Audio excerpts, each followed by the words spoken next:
Sejam bem-vindos, guerreiros e guerreiras de todo o Brasil. Aqui é o canal Raiz Tricolor.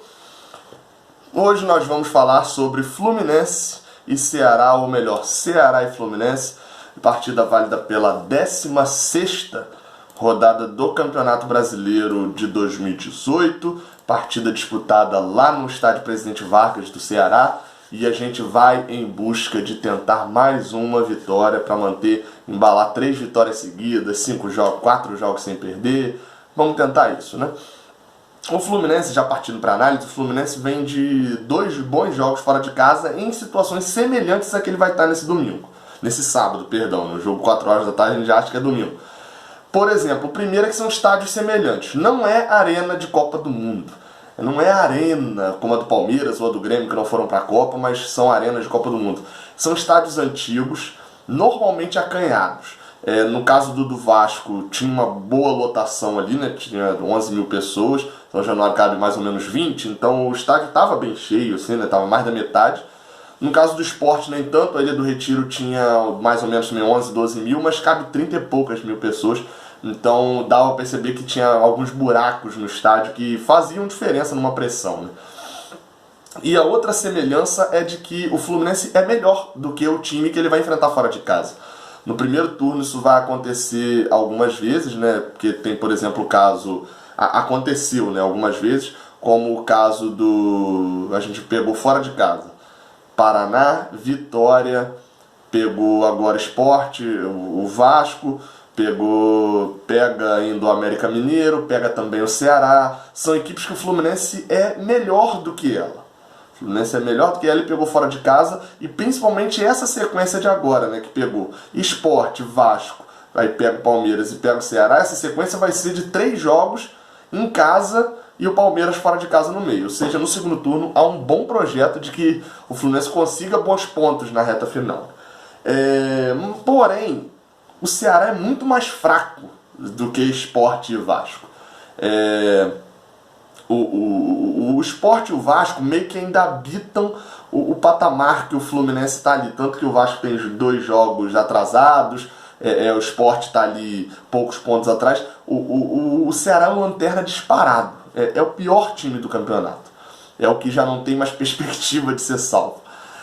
E para essa partida não viajaram, não é nem que ter desfalque, porque tomou cartão amarelo, não viajaram para essa partida. Dodi, o volante Dodge, aliás, né? Dodge, o volante, não viajaram Pablo Diego, Renato Chaves, Frazan e Luquinhas.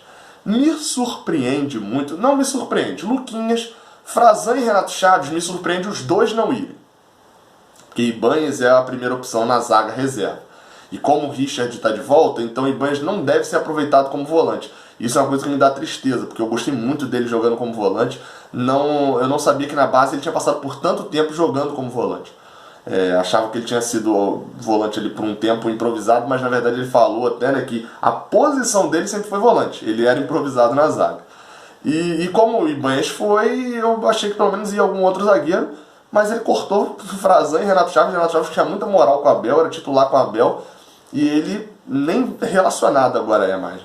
Agora, o Pablo Diego não é surpresa para mim também, porque a concorrência naquela posição é muito grande. Eu acho inclusive que o Fluminense, passando ali mais uns 5 jogos, já testando quem vão ser os titulares e os reservas, podia procurar alguma equipe que quisesse emprestado, por exemplo, não sei quem vai ter o pior rendimento, mas Pablo Diego, Matheus Alessandro, principalmente esses dois, né, que são jovens. O Marcos Júnior eu acho mais difícil, que eu já é um pouco mais velho, mas Pablo Diego e Matheus Alessandro, se eles não tiverem um bom rendimento agora já no início, não assumirem essa posição ali de ou eu sou o principal reserva, ou sou o titular da posição, serem emprestados. E empresta, ganha algum dinheiro, né, porque são jogadores muito valorizados hoje no Brasil, são tidos como jovens promessas.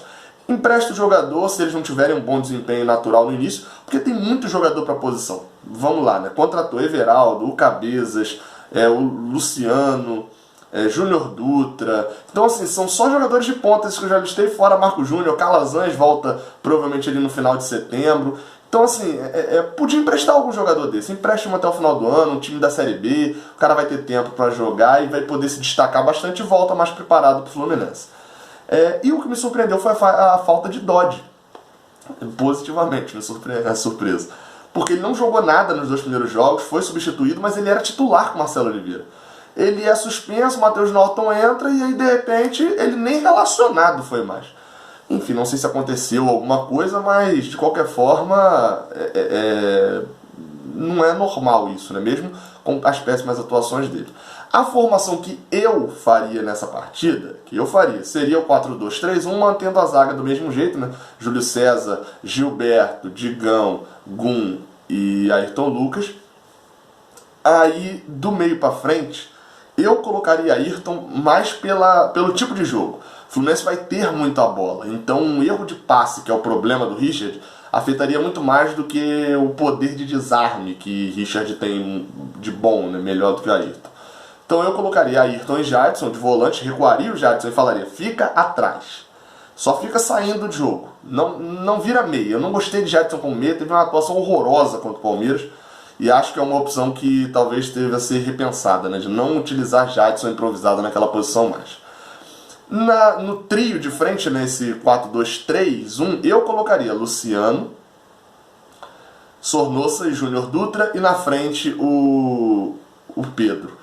Mas eu acredito que o Marcelo Oliveira vai manter o Marco Júnior. Acho que ele deve tirar o Luciano, né, manter o Luciano no banco, botando Marco Júnior, Sornosa e Júnior Dutra. Mas acho que vejo a mínima possibilidade dele colocar o Marco Júnior como meia armador e abrir colocar o Luciano como meia armador e manter o Marco Júnior na ponta e o Sornosa voltar no banco. Acho essa possibilidade, eu daria 25% para essa possibilidade e 75% para o trio de frente com Marco Júnior, Sornosa e Júnior Dutra, além do Pedro. Provavelmente eu falei, o Fluminense vai ter a bola. O Ceará espera muitas equipes, porque sabe que tem uma equipe inferior, se for para cima toma o gol. Inclusive até contra o Sport, o Ceará ficou atrás, o Sport também. Então, quando o Sport começou a gostar do jogo e foi para cima, o Ceará fez o gol justamente numa jogada, uma saída um pouco mais rápida, cruzamento na área. Arthur, que é um jogador que o Fluminense deve ter preocupação, tem muitos gols no ano, mas é meio que a única arma do Ceará.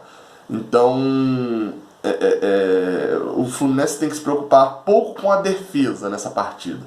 Até porque o Ceará também é meio complicado a gente analisar assim um pouco de longe. Eu não vivo a realidade do Ceará. Se você, torcedor do Ceará, está assistindo aqui e tiver mais informações, coloca aqui no comentário. Mas quando você olha que Juninho Quixadá vai jogar, aí você pensa, quem é Juninho Quixadá? Eu pensei a mesma coisa. Eu estava ouvindo a análise da galera lá do podcast 45 Minutos, a galera de Pernambuco, mas que analisa ali o futebol do Nordeste, e o Juninho Quixadá chegou da Série D.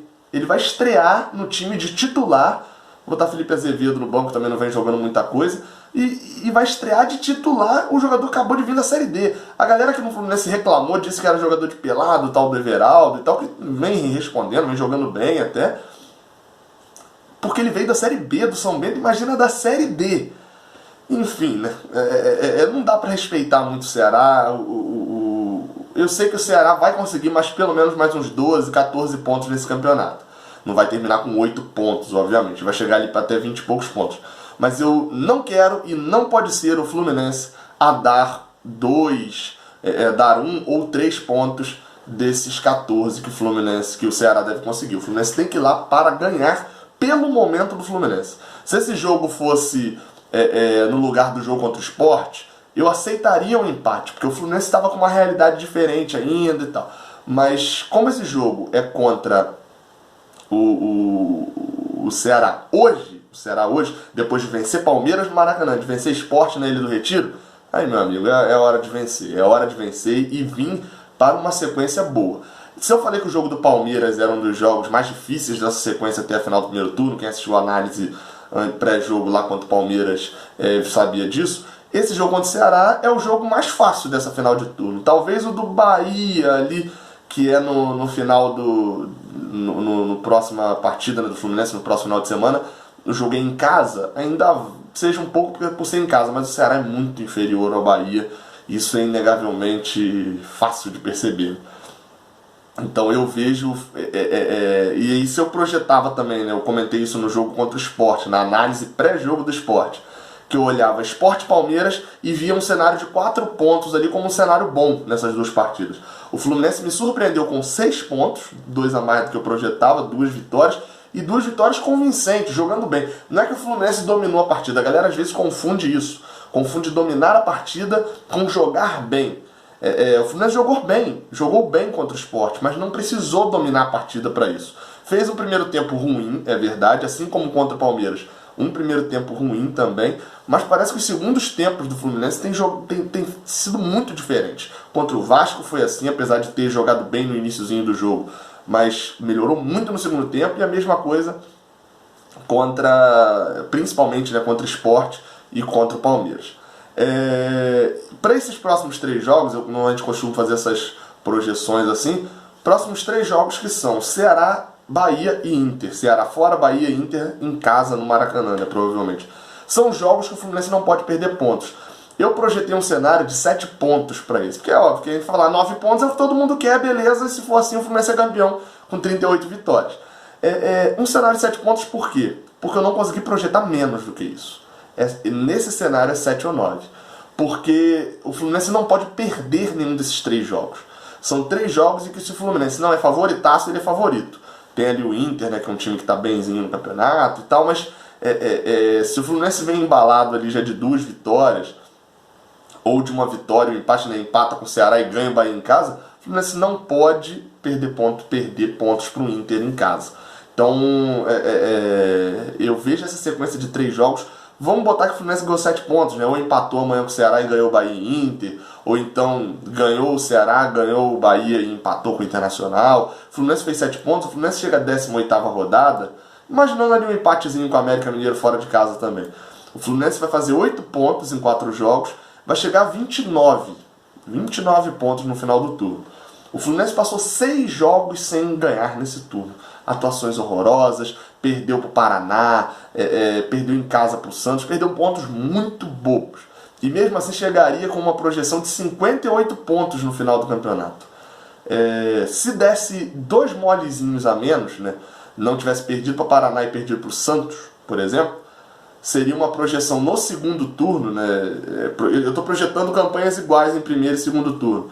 Se no segundo turno o Fluminense não der 2 moles dos 6 que deu no primeiro, o Fluminense já teria 65 pontos, já era garantido na Libertadores. Com 59 até uma pontuação que meio que garante na pré-Libertadores. Então assim, eu tô animado, eu tô realmente animado. Vocês têm percebido isso, né? Quem vê as análises já há um bom tempo sabe como sou eu realista. Eu tô animado e realista. Vejo com muito bons olhos. Eu normalmente falo das cotações aqui, né? O Fluminense e o Ceará pagam praticamente a mesma coisa nessa partida. O Fluminense paga 2,80 para cada real investido e o Ceará paga 2,60 para cada real investido. E a gente sabe que o Fluminense é muito favorito nessa partida, né? É muito favorito não, mas é favorito nessa partida. Então, para quem gosta de apostar, vale a pena, mas como o empate paga 3,10, eu acho que vale bastante apostar na vitória do Fluminense, aquela vitória com empate anulando a aposta, né? Que paga 1,53 no Fluminense. E a probabilidade é muito alta de o Fluminense não perder esse jogo. A gente nem conta com essa possibilidade. Na verdade, eu acho que dos 3 jogos o Fluminense não pode perder esse. Ou seja, vale muito apostar nesse que anula a aposta, né? Empate do Fluminense. Empate ou vitória do Fluminense. Muito obrigado a todos. Análise Pocket sendo publicada aqui no canal do Raiz Tricolor. Análise pré-jogo aqui no canal do Raiz Tricolor. Análise Pocket pós-jogo. Logo acabou o jogo, 20 minutinhos depois, a análise já está no ar, lá no canal do Netflu. Beleza? Canal do Netflu. Amanhã uma análise Pocket especial da partida entre Fluminense, Ceará e Fluminense. Tem vídeo novo aqui do Raiz Tricolor, tem vídeo falando, você sabe quem é o maior ídolo do Fluminense? E aí? Você tem a sua opinião? Vai lá e vê o vídeo. Já falei muito sobre isso lá. Não é o melhor jogador da história do Fluminense, é o maior ídolo. Falei muito sobre isso por lá, 14 minutos de vídeo, acredito que você viu tudo. Muito obrigado a todos, saudações tricolores e até a próxima. Valeu!